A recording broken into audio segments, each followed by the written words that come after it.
Carlson, tonight most people got poorer during the COVID lockdowns, probably poorer than they realized. They're finding out now, unfortunately. But the tech companies got a whole lot richer, and it's simple why. Politicians forced the entire population indoors at gunpoint, so millions of people had no choice but to live out their lives in the lonely hell of the internet. That turned out to be a disaster for America, as rising suicide rates now attest, but for Silicon Valley, it made for an epic payday. And that epic payday was soon reflected epically on the balance sheets of its biggest local lenders, which was called Silicon Valley Bank. In 2018, SVB had about $49 billion on deposit. 3 years later, that same bank had amassed more than $189 billion. That is a gargantuan increase in deposits over a very short period of time. It was certainly dramatic enough to have raised a very serious question, and an obvious one. What was Silicon Valley Bank going to do with all that money? Even in the San Francisco Bay Area, it would be hard to find qualified borrowers for $189 billion. You could not responsibly loan all of that money, even if you wanted to. So what would you do with it? Now, that's the question you would have asked if you were paying attention, both from inside SVB or from the federal regulatory agencies in Washington.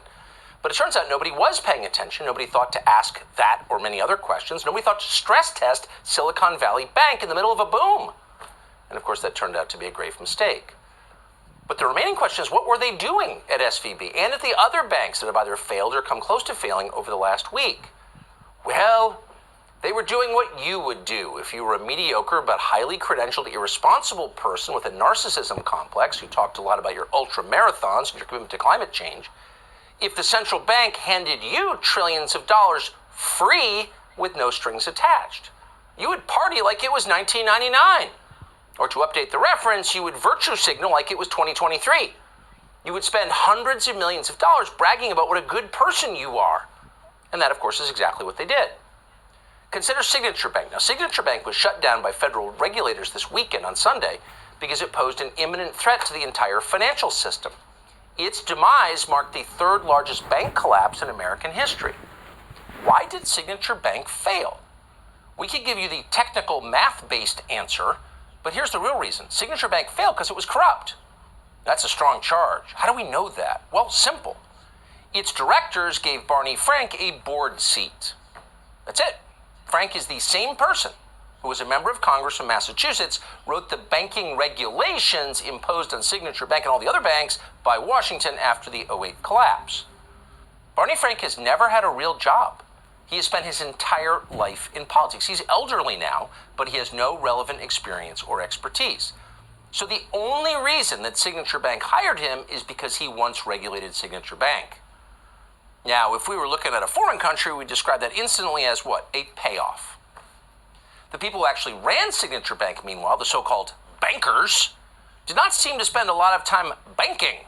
And of course, they didn't need to bank, really, because the Fed was guaranteeing them a never-ending torrent of cash in the form of free money. So what did they do? Well, here is Scott Shea, the chairman of Signature Bank, welcoming his employees to a meeting of the bank's critical Pride Council. This video is from last December, just months before Signature Bank slipped beneath the waves. And the Pride Council in question, as you will see in a moment, featured a self-described genderqueer transmasculine person called Finn Brigham, who arrived to teach employees about pronoun use. Watch. I'm Scott Shea, chairman of Signature Bank, and it is a pleasure for me to welcome you to this multimedia, multicasted, multispatial meeting of the Pride Council. And I'm just thrilled that there are about 40 people in the room. I understand there are something like 190 people at watch parties. So hi to you all at the watch parties. You know, the most common pronouns that folks are familiar with are she and he. Becoming much more common, and I don't know if there's anyone in the Signature Bank world, but probably you have clients that use they, them as pronouns. They're gender-neutral pronouns on purpose. We talked about folks that are non-binary, that intentionally don't identify as male or female. So some of those folks use they, them as their pronouns. Z is another gender-neutral pronoun, and the other part of that would be here, spelled H-I-R. My name is Jim Rickards. I'm a former advisor to the CIA, Department of Defense, and the White House. In a moment, you'll have my own evidence that very few... Gender-neutral pronoun, and the other part of that would be here, spelled H-I-R. Scott Shea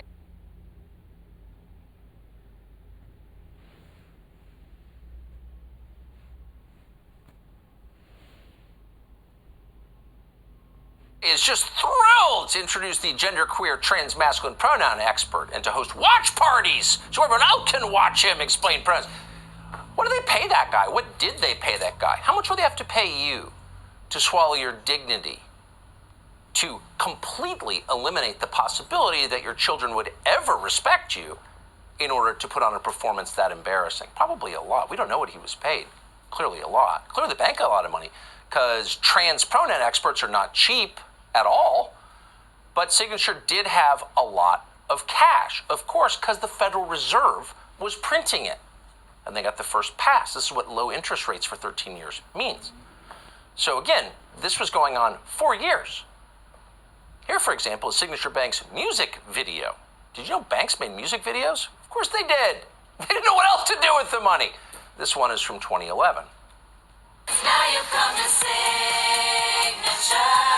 Show your clients what you're worth. Make them go up, up, up. Clients just won't let go. Oh, oh. Now that you're at Signature, come on, let your colors burst. Make them go up, up, up. Your big bank days were long ago. Sorry, it was a dance party at Signature Bank. Bank. Like there was banking going on. No, it was a dance party at Signature Bank with pronouns. And that's not the only video from Signature Bank like that. You can go online and find many others, including their Broadway-inspired sketches. You could spend all day watching these videos we just did and are better off for it.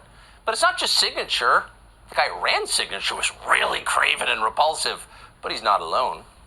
No one at any of these banks seemed to spend a lot of time banking, which the rest of us believed was the core business of a bank, but no. In fact, at Silicon Valley Bank, only a single member of the board had any experience at investment banking. The rest were silly rich ladies. The Daily Mail reports that every other member of the board was an Obama or Clinton mega donor. One silly rich lady was such a sensitive soul, of course she was, that she had to go to a Shinto shrine to pray when Donald Trump won in 2016. We looked up her picture. She doesn't seem like a native-born Shinto, but whatever. There was a lot of fashionable rich girl politics underway at Silicon Valley Bank, but banking, not so much.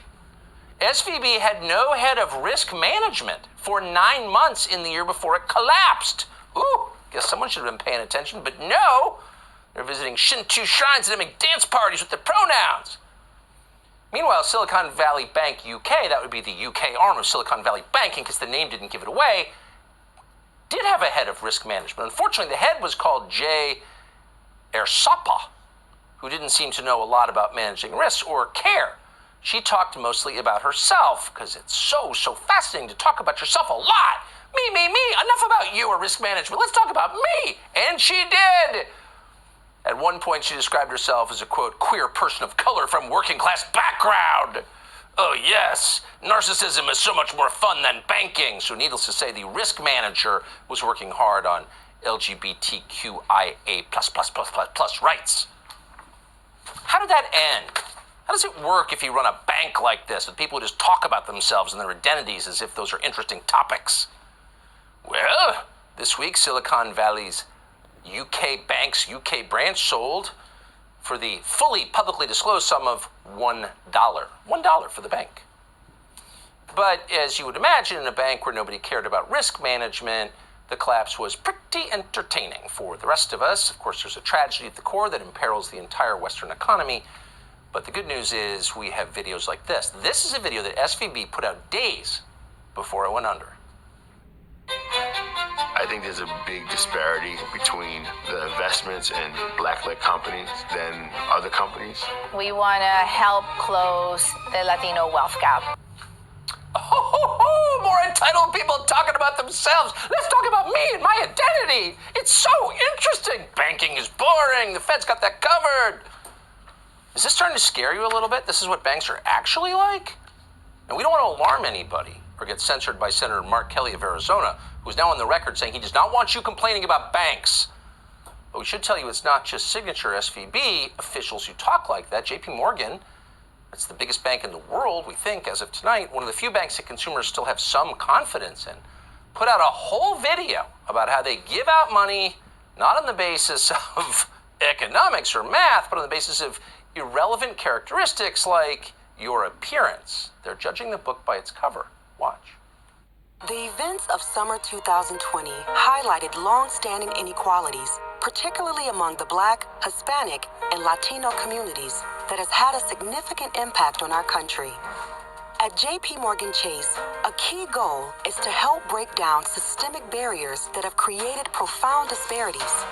That's why we committed $30 billion towards racial equity to provide resources and opportunity for our Black, Hispanic, and Latino communities. We've invested more than $100 million in minority-owned banks across the country and are building a more equitable and representative workforce. We're committed to racial equity. Wait a second! Am I getting a moral lecture from a bank? From a bank? Really? A bank is telling America how to live? Describing America's sins? You're a bank! Where's the left, by the way? 90 years ago, in the 1930s, the last Great Depression, nobody would have sat still from a moral lecture delivered by a bank. But they're very common now. Why? Well, a little history. After 2008, a movement emerged called Occupy Wall Street. At the time, it was at the cutting edge of left-wing social activism. And it did seem kind of organic. Most of these things are completely fake, like BLM, obviously orchestrated.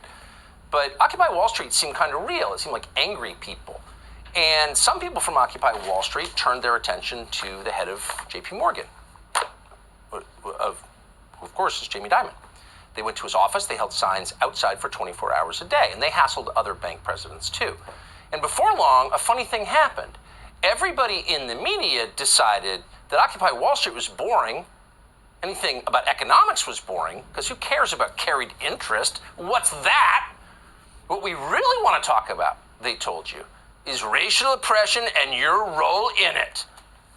And so we got a lot of that, only for like 12 years now. An endless parade of lies about this or that, your complicity in systemic racism, police shootings, they're everywhere. Everyone's getting killed by the cops. Hands up, don't shoot. Remember that?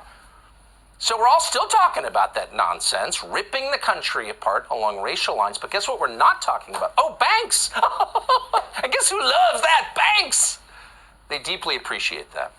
And maybe that's why, as BLM rioters torched major cities, Democrats who took big money from big banks knelt in reverence to BLM. We are here to honor George Floyd. In a moment, we will have a moment of silence, actually 8 minutes and 46 seconds of silence in honor of George Floyd and so many others who lost their lives or were abused by police brutality. For those who wish to, we will now kneel for our moment of silence.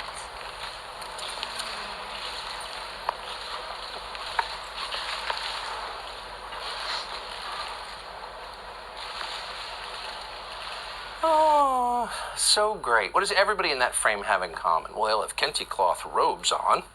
A lot of them are wearing masks. No, but they're all bank shills. That's what it is. They're all bank shills. They're shills for finance. Of course, every single one of them, and particularly the utterly soulless Nancy Pelosi. She'll say anything on behalf of the banks. And the banks love this, of course. They want to make sure it continued. And that's why, according to amazing new analysis from the Claremont Institute, Silicon Valley Bank, brace yourself, spent more than $73 million on donations to BLM and related organizations.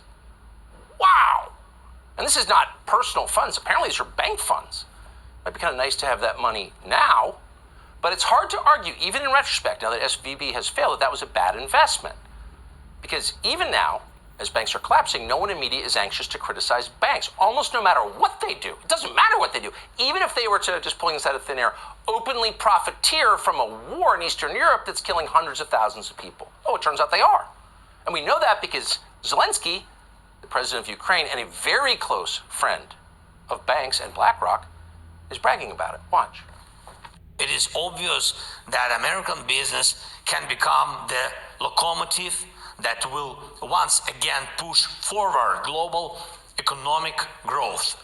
We have already managed to attract attention and have cooperation with such giants of the international financial and investment world as BlackRock, JP Morgan, and Goldman Sachs. So we're getting moral lectures from the banks, and we're getting a lecture on capitalism from some Ukrainian oligarch in a sweatshirt. Okay, now.